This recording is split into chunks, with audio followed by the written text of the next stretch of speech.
So my horror story it was my second job in the industry. I was just getting started out and I was on this integration team. One of my first tasks was to do a service pack upgrade, going from like service pack 1 to service pack 2. So I go ahead, I do the upgrade, restart everything, we're good to go.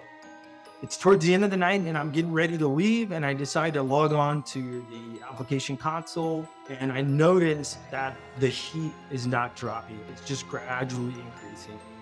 That's not good because eventually it's just going to run out of space and crash. I force a garbage collection through the console. It drops just a little bit and then it keeps going back up, and it just happens, right? It crashes. I restart everything, keeping an eye on it.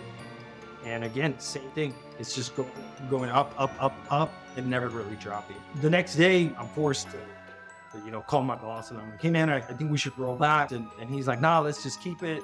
As a stopgap measure, I ended up just creating the script that would, attempt to automatically restart it after a while. Over the next couple of days, I would get woken up in the middle of the night, right? Because my pager would go off that something had gone wrong. We developed like some JMX profiling things to ping the JVM, get some stats, try to figure out what's going on, do an analysis of the heat dumps, so forth.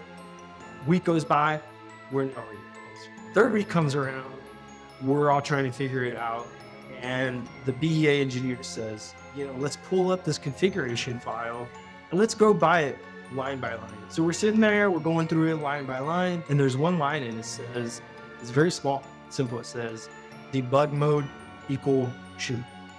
They said, set that to false. We set it to false. I'm thinking like, this isn't gonna work, whatever. Restart.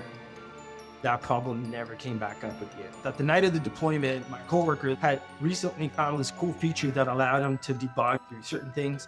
And he's like, and it's in this flag, and he had set it up that night. And he really didn't say anything. He didn't tell me, he didn't tell anybody else. None of us really knew.